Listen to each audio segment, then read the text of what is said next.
ஜக்காத்தை அதை அவர்கிட்ட சேர்ப்பிக்கிற நேரத்தில் பொருளாக சேர்ப்பிக்கலாமா பணமாக சேர்ப்பிக்கிறதா அப்படின்னு பார்த்தீங்கன்னு சொன்னால், எந்தெந்த பொருளில் ஜக்காத்து கடமையாகுதோ அந்தந்த பொருள் அது கடமை. எந்தெந்த பொருளில் ஜக்காத்து கடமையாக, இப்போது ஆட்டில் கடமை ஆகினா ஆடு தான், மாட்டில் கடமை ஆகினா மாட்டை தான் என்ன செய்யணும், கொடுக்கணும். பணத்தில் கடமை ஆகினா பணம் தான், தங்கம் வெள்ளி, தங்கம் வெள்ளியில் கடமை ஆகினா தங்கம் வெள்ளி தான். புதையல் எடுக்கிறாரு, புதையலில் கடமை ஆகினா புதையலை தான் என்ன செய்யணும், அவர் கொடுக்கணும். ஆனால் இப்போ இப்படி கொடுக்கப்படுற சந்தர்ப்பத்தில் நம்ம யார்கிட்ட கொடுக்குறோமோ அவரை பற்றி ஒரு விளக்கம் இருந்தால் நம்ம மாறி கொடுக்கலாம். எப்பையும் நல்ல முறையில் புரிந்து கொள்ளணும். பொருளாக கொடுக்கக்கூடாது. எதில் எது கடமையாதோ அதை தான் என்ன செய்யணும், நம்ம கொடுக்கணும்.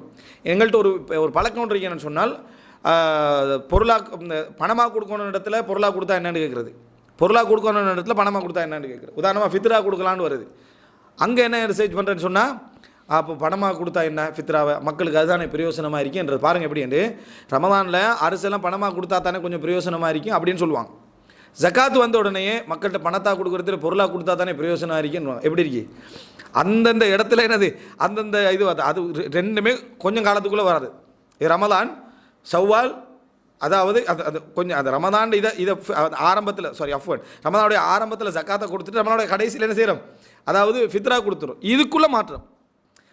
ரமலானுடைய ஆரம்பத்தில் கேட்குறது பணமாக கொடுக்குறதை விட பொருளாக கொடுத்தா எவ்வளவு நல்லது. சரியாக பாருங்கள், 29 நாள் அரிசி கொடுப்பதை விட பணமாக கொடுத்தா எவ்வளோ நல்லது. அப்போ என்ன, குர்ஆன் ஹதீஸுக்கு முரணாக செயல்படுறதை பற்றியான சிந்தனை செய்தான் என்ன செய்கிறான், ஊட்டி கண்டிக்கிறான். விதிவிலக்கான விஷயங்கள் உண்டு. உதாரணமாக ஒரு வீட்டில் ஒரு கணவனிக்கிறார், அவர் ஒரு ஊதாரித்தனமானவர் என்று தெரியும் எல்லாருக்கும். மனைவியே சொல்கிறா, நம்ம கடமையில் வைக்கிறோம், எனக்கு ஜக்காத்து தகுதியானவர், பணமாக கொடுத்தீங்கன்னா அவர் என்ன செஞ்சிருவார், அப்படியே வீணாக்கிடுவார். வீட்டுக்கு கொடுக்குற டைமில் பொருளாக கொடுங்கன்னு சொன்னால் நம்ம என்ன செய்யலாம், அப்போ பொருளாக என்ன செய்யலாம், கொண்டு போய் சேர்க்கலாம். ஒரு மக்கள் கொஞ்சம் பேர் அகதியாகிக்கிறாங்க, ஒரு பிரதேசமாக இருக்குது, அந்த பிரதேசத்தில் பணமாக கொடுத்து ஒரு பிரயோசனம் இல்லை.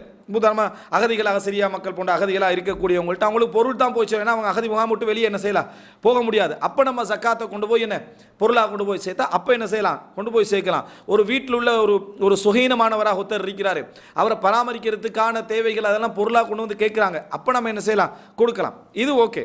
அது அல்லாத பட்சத்தில் நம்ம பணமாக மட்டும்தான் நம்ம என்ன செய்யணும், கொடுக்கணும். ஒரு இடத்துல ஊதாரித்தன்மை ஒரு விளங்குது அப்படின்னு சொன்னால் அதையும் நம்ம என்ன செய்யலாம், நம்ம தாண்டோடித்தனமாக முடிவெடுக்கவும் கூடாது. அதில் உள்ள மக்களுக்கு தெரியும், அந்த உள்ள மக்களுக்கு தெரியும் இதை எப்படி செஞ்சுக்கிறோன்னு. அந்த மாதிரி அவர்கள் அங்குள்ள முக்கியஸ்தர்களை வச்சு புரிஞ்சு நம்ம ஜக்காத்தில் இதுதான் சட்டமன்றையும் ஏற்றுக்கொண்டு, எது பணமாக தான் கொடுக்கணும் என்பதையும் ஏற்றுக்கொண்டு விட்டு, ஆனால் இந்த இடத்துல ஒரு விதிவிலக்கு வருது, எங்களுடைய சிச்சுவேஷன் இப்படி இருக்குது அப்படி என்று நம்ம கொடுக்குறதா இருந்தால் என்ன செய்யலாம், கொடுக்கலாம். இது ஜக்காத்துக்கு சதக்காக்களில் ஜக்காத்துக்குரிய ஒரு விஷயம் என்றதை நம்ம புரிந்து கொள்ள வேண்டும்.